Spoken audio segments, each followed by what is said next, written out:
Welcome to The Beat. I'm Ari Melber. As mentioned, we have a big show coming up, but we begin right now with something striking. A revolt over President Trump's, quote, corruption tour of the Middle East. That's what people are calling it, including longtime Republican allies of Donald Trump. So this is where we start on the right. The National Review, one of the most conservative magazines out there, says it's a plain old grift. It's a poison plane.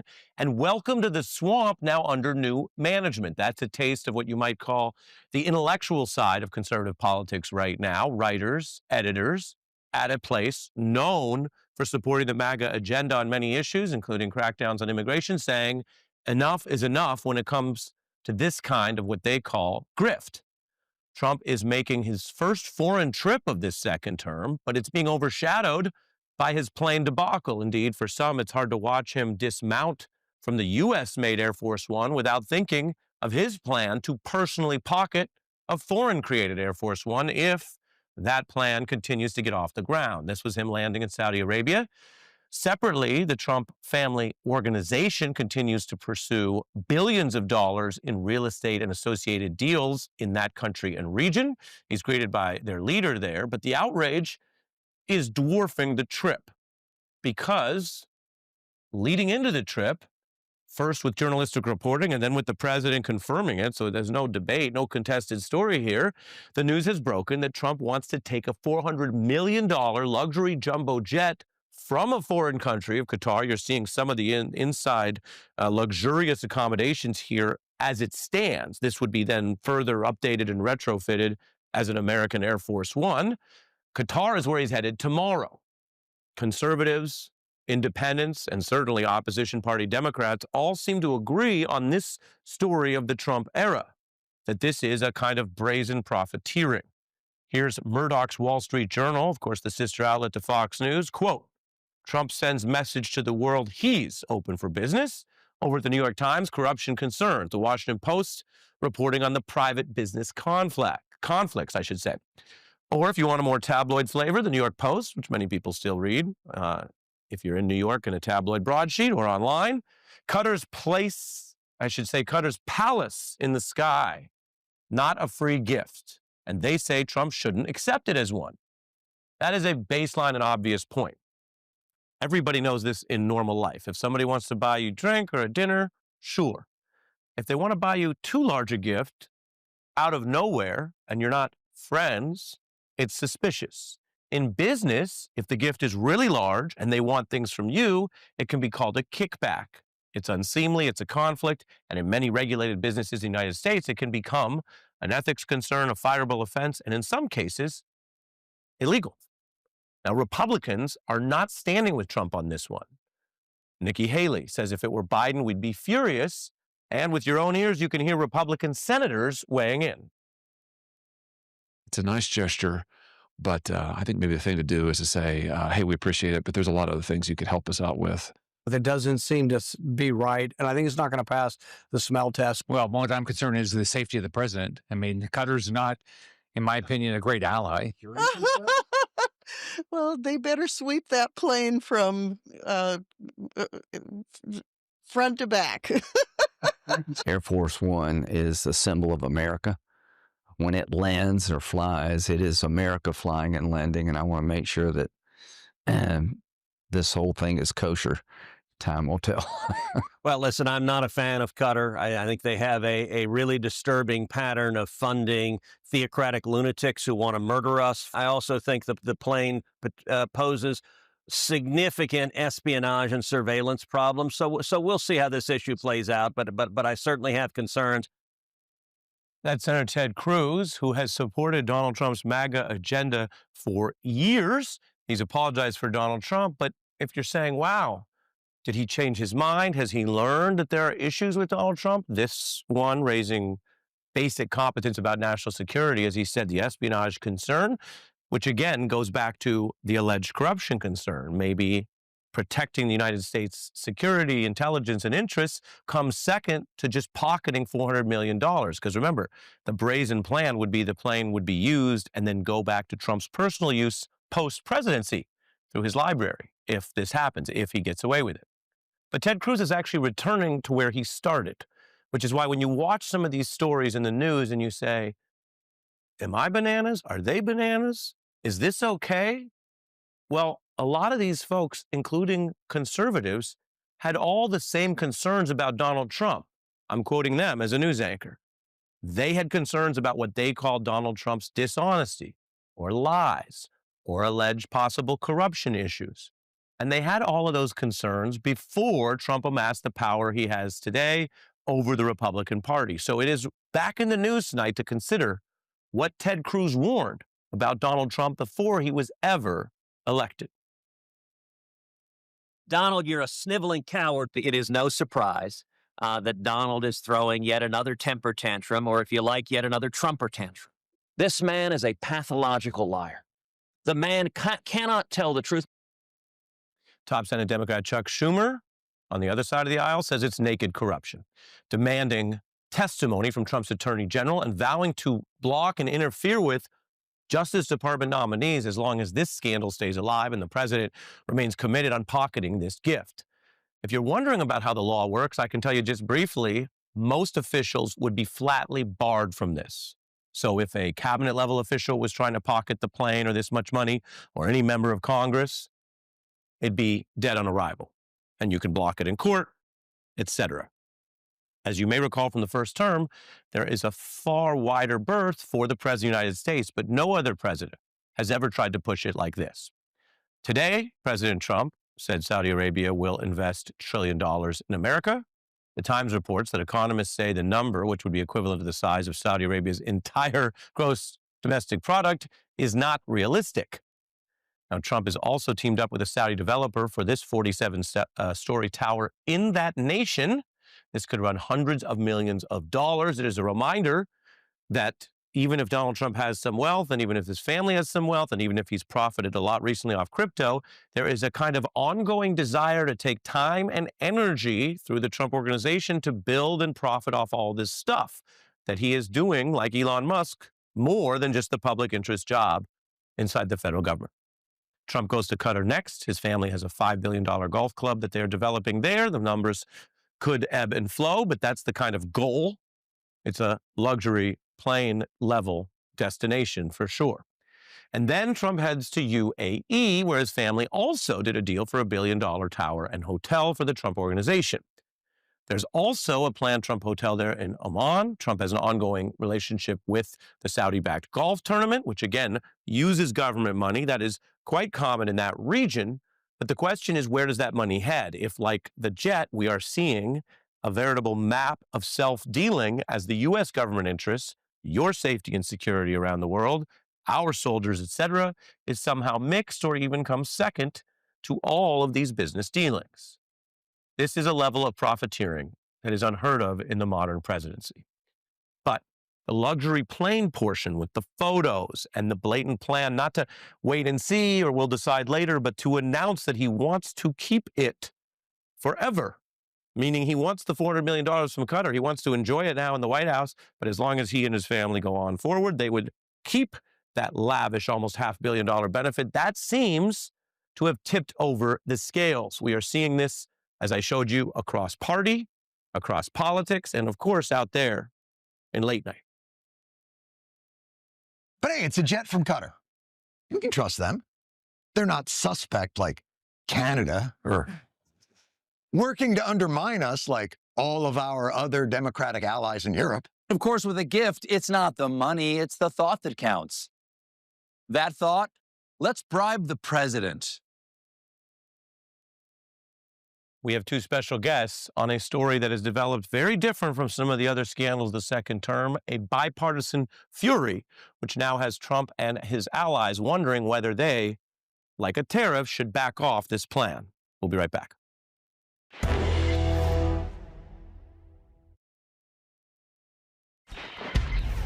There are lots of issues around that I think will attract very serious questions if and when it happens. More and more Republicans saying this is a bridge or a plane too far as $400 million hangs in the balance. I'm joined by Maya Wiley, who is a SDNY civil prosecutor, president and CEO of the Leadership Conference on Civil Rights, and Andrew Marantz, a staff writer for The New Yorker. His latest article, Is It Happening Here? takes a deep look at the United States as a place where more and more autocratic crackdowns are succeeding under the Trump administration. A deeply reported piece. Welcome to both of you. Yeah. Maya, this obviously is unacceptable by any normal standard to have a president profiteering this way from a foreign country. But as we just saw, quite quickly, it's gotten a different level of revolt than other potentially equally concerning things. What do you see happening here? Well, $400 million airplane as a gift. It's never happened in the history of our country. I mean, Yeah. it's one thing for Richard Nixon to say, have some pandas, get some pandas from, that's a gift because it's a gift to the American people. It's not a gift to personally enrich a president. And the only way you can read that, the only way, and even the New York Post, which is a Murdoch paper, said, it's not free. It's not free. This is in order to curry favor. It's to put a president in the proverbial pocket. A $400,000 plane. Now, he says he's going to give it back, but we know whatever he is doing, one of the things he has constantly signaled to people, you do right by me, I will do right by you. Andrew, you've been writing about this, and when you look at the pushback or revolt to autocratic efforts, there's no one formula. You don't know what is going to bring out people's ire. And we live in a world where a lot of folks have different versions of events. I showed some of the conservative reaction because that's going to reach people who might tune out other things.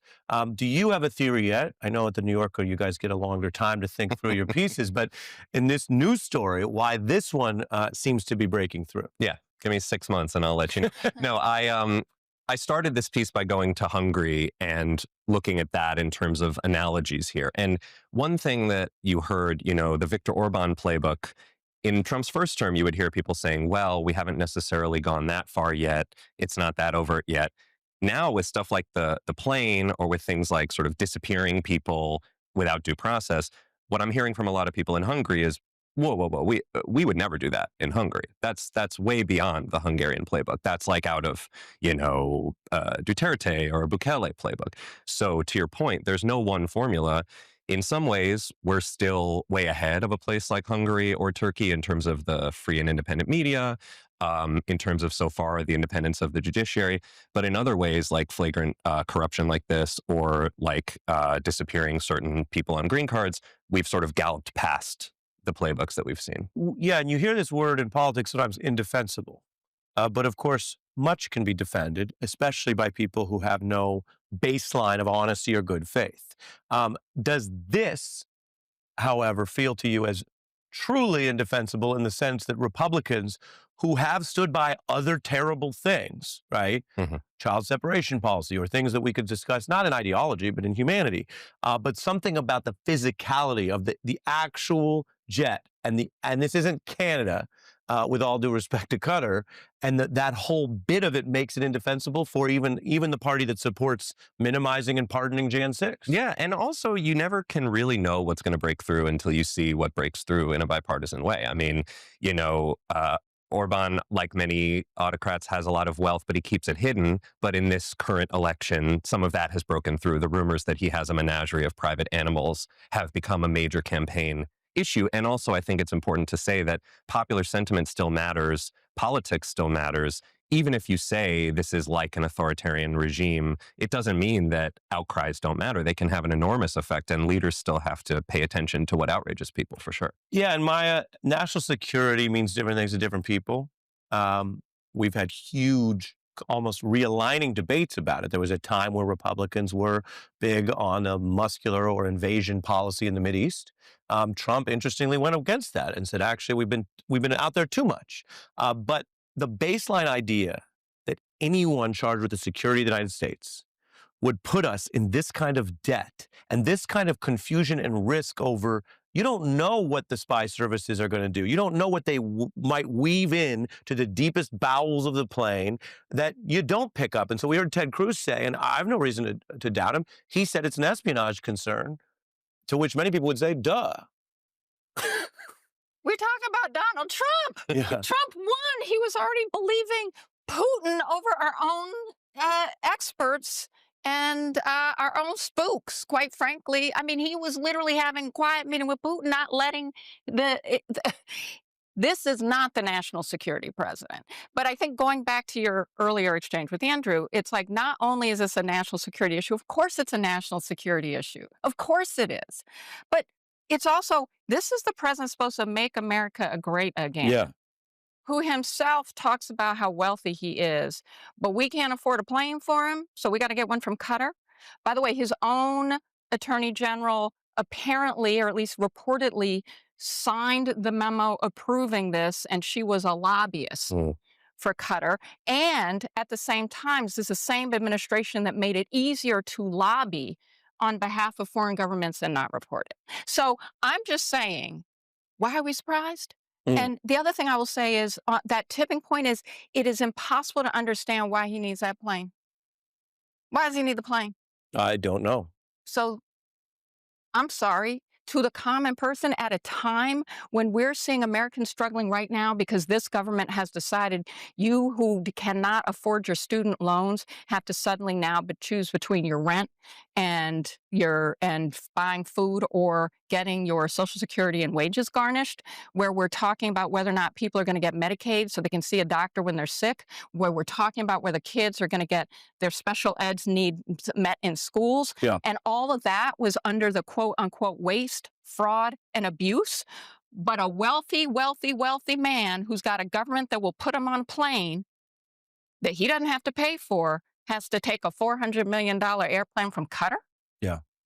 Yeah, it's almost in that sense inexplicable by any valid rationale. And so you end up down these other roads, all of which are concerning to people who look up and say, and the markets and the turbulence doesn't help, Americans say, wait, we're not getting the prosperity we wanted. We're getting lectured about cutting back. We're getting told we have too many dolls, but you need a free plane that you're going to use indefinitely, perhaps. Maya Wiley, Andrew Morantz, thanks both of you for joining me. We have a big show tonight, scrutiny on these new refugees that Donald Trump wants to recognize inside the United States. We're also covering developments out of the Sean Combs trial. There was pretty moving testimony today as Cassie Ventura, his ex and the key witness, took the stand today. And Medicare, healthcare, all in the foreground. And we have a very special guest tonight, the head of Medicare and Medicaid services for the United States right now, Dr. Oz, next.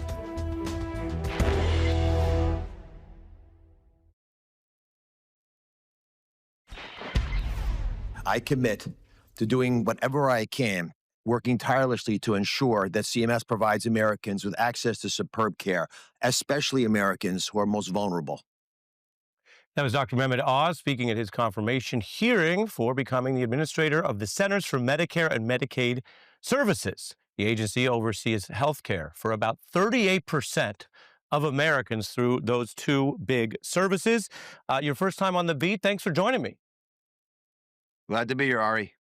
Absolutely. The president has a new order right in your domain seeking to lower drug prices. It basically says that there's going to be this deadline, and if there's not compliance, then they can, of course, down the road, it says, change what the U.S. government will pay. Tell us how this works and what percent in a drop in prices would you consider success? Well, we had a chart on the dais when we were talking about the executive order, and the president spoke very clearly to the reality that he wants equalization. And by that, he meant dealing with the inherent unfairness of a system where America invests in the R&D of so many of these wonderful products. And I want to commend people in the pharmaceutical industry for coming up with fantastic solutions. As a doctor, I've benefited from using these for my own patients. But there's something wrong when you are paying 2, 3, even 4 times more for the exact same products in this country than in Europe. And so that chart next to me on the Oval, next to the Oval Office revealed those numbers. So when you ask me how much we want to reduce the numbers, we want to take those numbers down to what the Europeans and other developed countries are paying. I think that's something people can relate to. In fact, past administrations have talked about it. But as you know, we have this free market system here. So you can't just tell drug companies what to do. I want to read to you from J.P. Morgan. This is how they analyze the plan. They say you have to overcome legal challenges from drug makers. This would go better with congressional approval. And so one question here is, if this is important, why not do it through the force of law rather than an order that kind of sounds like just a suggestion or policy? Well, for the first 30 days, we want to actually talk to manufacturers and see where they are. And I'll share this with you. There have been 5 companies that have already approached CMS, and they recognize that it's not right, that it's not fair. They were paying that much more in this country. And that's, my main focus is on the American people. And I think that if you're sitting at home right now and you're wondering the same thing most Americans are, which is why has no one stepped up ahead of time, it's because it's tough to do this. There's a lot of strong special interests, lobbyists. They're going to push back hard. There's a lot of money that's at stake here. But I think inherently, when the companies that we're talking about, the pharmaceutical industry companies, recognize that there's something unfair, they probably want to address it as well. And here's a number that might strike, that I think pretty motivate most of us. 2/3 of bankruptcies in America are caused by illnesses and associated medical debt. And 1/3 of the time, when I prescribe medications to a patient, they can't fill the prescription, they can't afford it. So we have some of the best care in the world. We're paying a ton of money, twice as much as any other company per capita, but we're not getting our money's worth.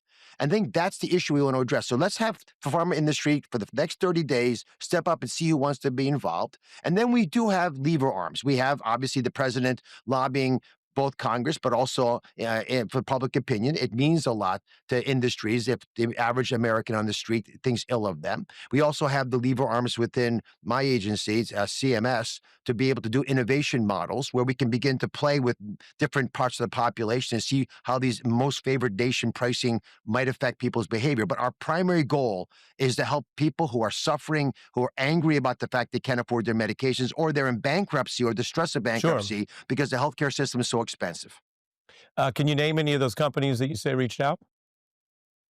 I'm not going to name them because it's all confidential right now, but you could probably predict with the companies that are coming to us. They're big companies, we know and some they of want to do the the big, right thing. Yeah, we know some of the big drug makers. On the Medicaid tax issue, this is interesting. The administration now, including your department, wants to sort of change how some of these state taxes work, which is actually something that Obama and other Democrats have supported in some form.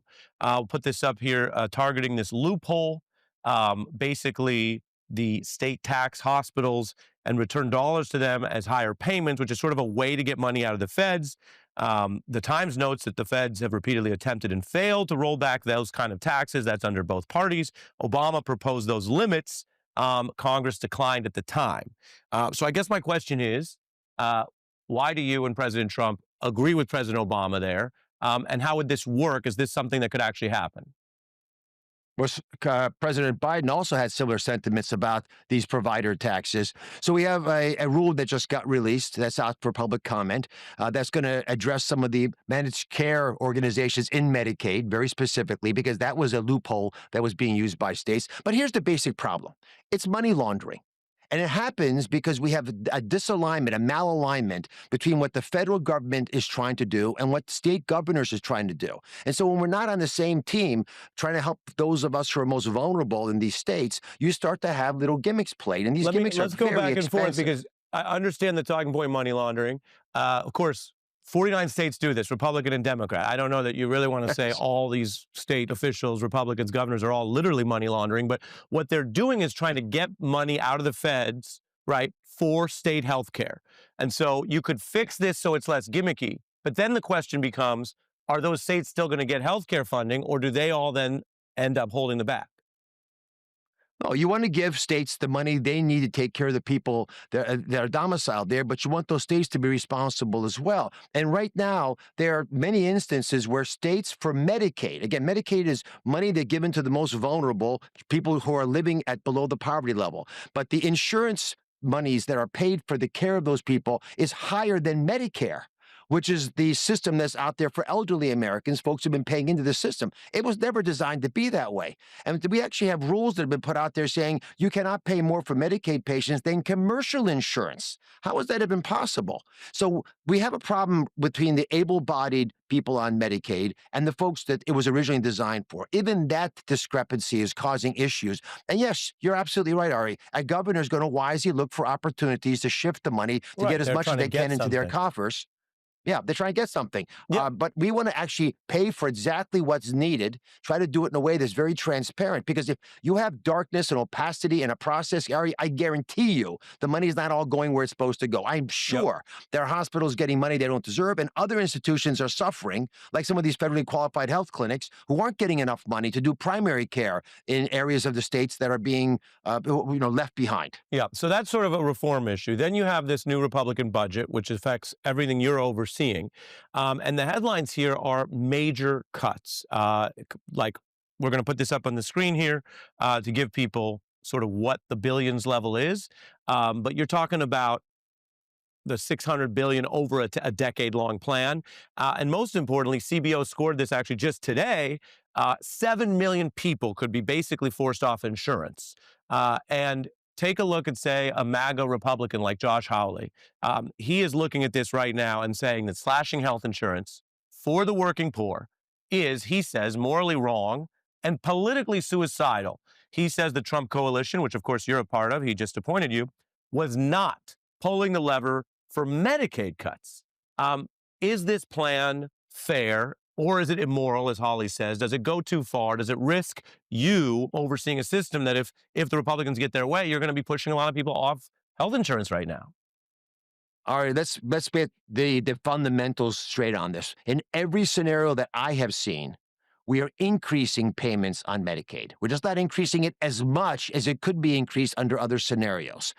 When you talk about people being uninsured, that's a major focus of mine. Now, these numbers are all over the place, but let's just put some high-level thoughts. And I'll let you finish, but those here. are nonpartisan Congressional Budget Office numbers that I quoted. There are other numbers that are coming out as well, but let's do a little thought experiment. There are roughly 14 to 15 million able-bodied individuals who are getting Medicaid under the expanded population, and they're the ones where there's a work requirement. In other words, the House is saying you have to prove that you're trying to work or take care of a family member or volunteer or get educated. Do something, even for a few hours a week, to show you're trying to help yourself, that you have some agency for the future. If you're not willing to do that, just that little bit of effort, should you keep your insurance? If you're on the SNAP programs, food stamps, you're required to show an effort to work or to take care of family or get educated, volunteer, do something to participate in society. That's an 80-20 polling opportunity. The vast majority of people watching the show right now. But the counter, Doctor, would be, how are communities better off if those folks, whatever problems they're facing, are then uninsured and go through something I know you've talked about in your career, which is how much costlier it is to deal with it after the fact when problems are building because they're off insurance. So I guess help it make sense. Why would it be better to have those people completely off insurance? Oh, I want everyone on insurance. Remember, most people, when they're offered the opportunity of free insurance, if they just show up for a job or even apply for a job, they're going to try to get a job. A few people don't. The question, and that's why I'm curious about these numbers, why would you not take that offer? If you're sitting at home watching Ari's show right now, and folks are out there trying to figure out whether they're for or against this, if I told you that a member of your family, all they had to do was call up and try to get a job, and they get to keep their health insurance, and they won't even do that. Is that really fair to the American taxpayer? There's another part of this, Ari. We don't have enough providers. We have expanded Medicaid so widely now, given it to so many people, that the folks who it was originally designed for, the young, the old, folks who are living in the shadows of life, as Hubert Humphrey said, who are having disabilities and therefore have a difficult time to try to have a full-time job. They're not able to get care because so many other people are crowding into the systems. Having insurance is not the same thing as having health care. Yep, I hear you on all of that. I got one more big issue to hit with you before we run out of time, and that is you look at, of course, this measles outbreak. You look at the vaccine discussion in America. I want to show, as you know, you oversee these programs. Medicaid now is part of providing about half of childhood vaccines nationwide. We could put some of them up to remind folks, so that's ongoing. Here's what RFK is saying. It used to be when you and I were kids, everybody got measles. And the measles gave you lifetime protection against measles infection. The vaccine doesn't do that. The vaccine is effective for some people for life, but many people, it wanes. There are adverse events from the vaccine. It does cause deaths every year. This is what he's claiming in public and on the air. Of course, you work for a program that he ultimately oversees as head of Health and Human Services. I just want to remind everyone and then get your response. The American Medical Association says no. The measles vaccine works and children should get it as soon as possible. It's the best defense against measles infection.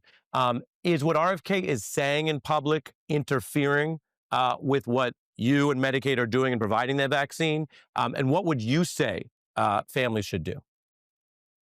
Well, Secretary Kennedy is standing up for choice. He's saying you have the option. I was very, very specific on this issue that CMS will pay for the vaccines that you wish to have for your family. And that's stated. It's your choice. You do what you think is best.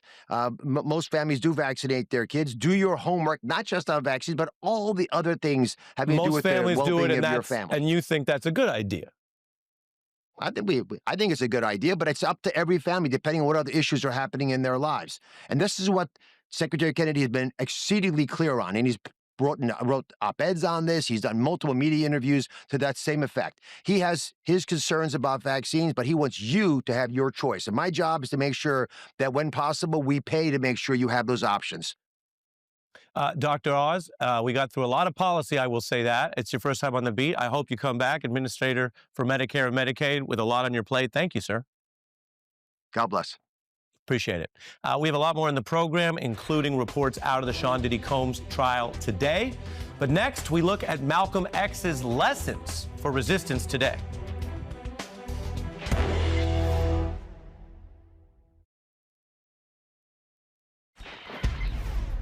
Turning to an unusual story, the Trump administration, which has resisted using refugee status to protect most people trying to come into this country, now says that they will use that protection for a white ethnic minority that used to govern in South Africa, the Afrikaners. This was during apartheid.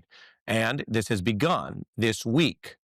In fact, it happened on Monday, the same day the Trump administration canceled a refugee status for Afghans who are already here.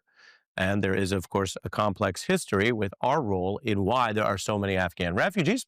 Trump also cracked down on new refugees on his first day in office.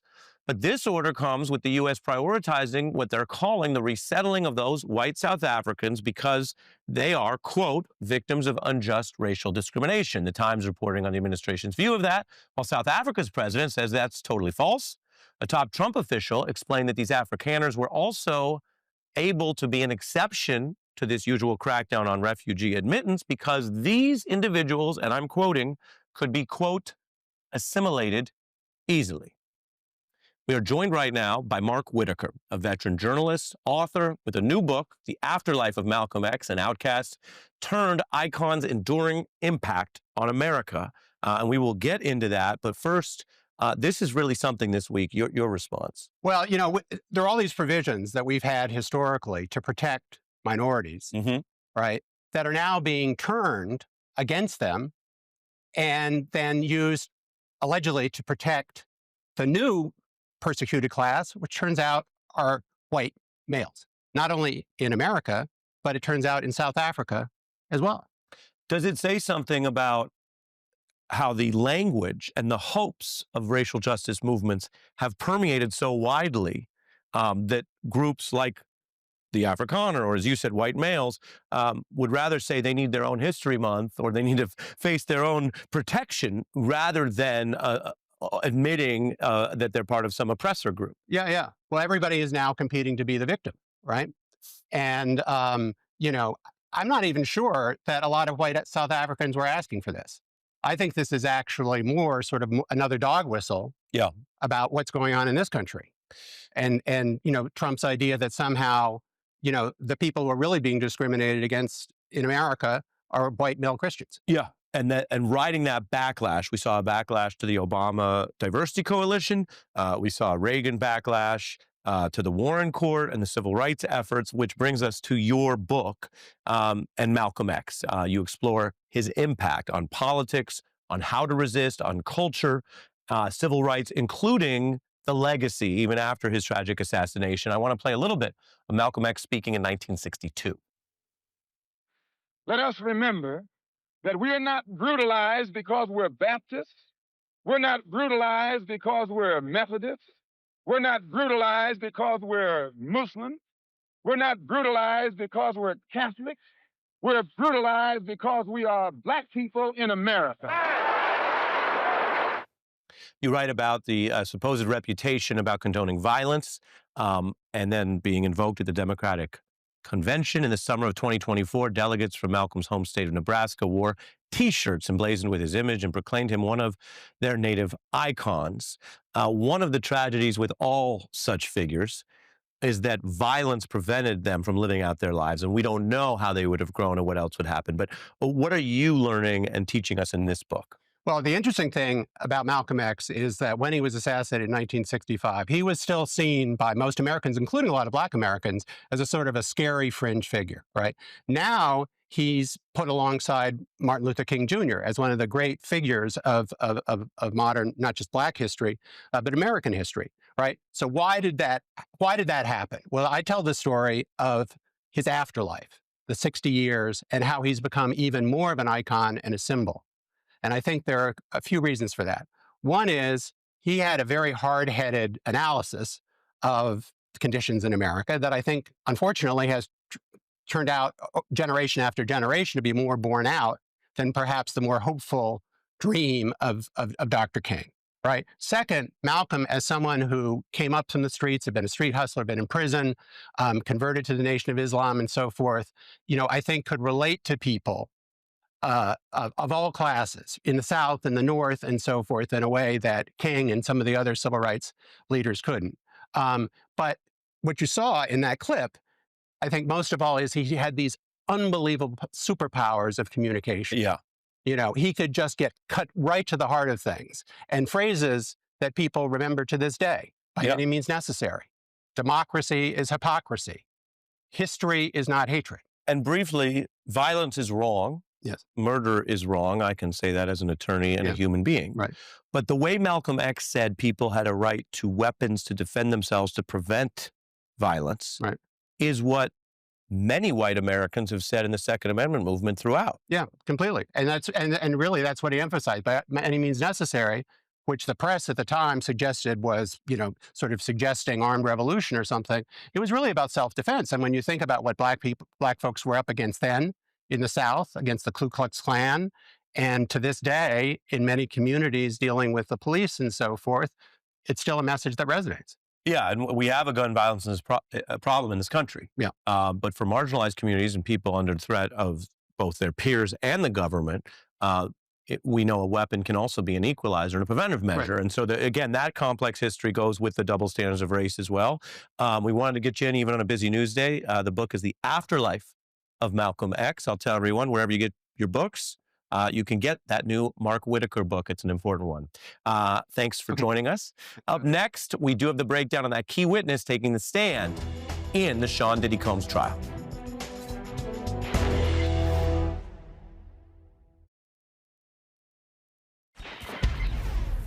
Turning to the ongoing Sean Diddy Combs trial, this was day 2. The prosecution brought out a key witness, singer Cassie Ventura, to take the stand.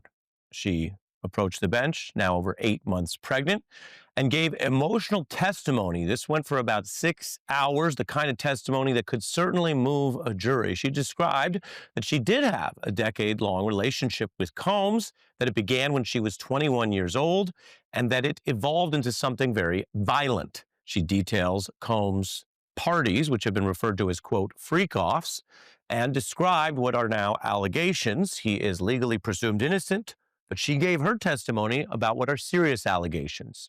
Coercion for her to have sex with other individuals. She testified that in those moments she felt she had no choice. I didn't know what no could turn into, she said. And that brings us to how prosecutors are using very damning video. We discussed this with an expert last night. Combs is on trial for sex trafficking, racketeering, and serious crimes. There's also video of domestic violence. But that footage of that obvious, clear violence is part of the element of the crime the prosecutors say they're going to be able to prove here. A warning, the security camera footage video is graphic. This is from a hotel hallway. It was shot in 2016. Combs is seen very clearly kicking and dragging Ventura repeatedly. She lays prone on the ground for part of the video. You can see him there in a towel. This video, we should note, was first obtained by CNN. Ventura recounted what she went through caught on that video. Combs was seen watching silently in court. Then when asked, this was of course one time on video, but when asked by prosecutors how many times he'd thrown her like that, she said, under oath, too many to count. She's expected to remain on the stand for more days this week. It is some of the most damning testimony the defendant Combs faces. We'll be right back.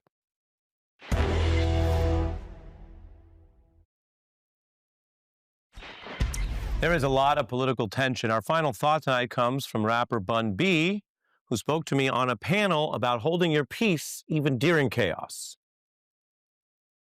The idea that this world is ugly is being sold to you by ugly people who want to keep you down. They want to keep you depressed.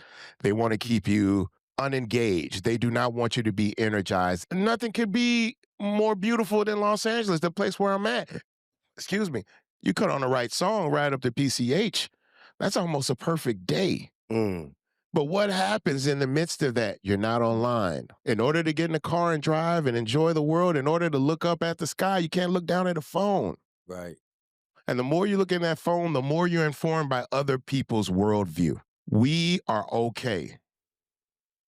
Do you agree? Let us know at Ari Melber or arimelber.com to connect with us online. That's our final thought. That does it for us.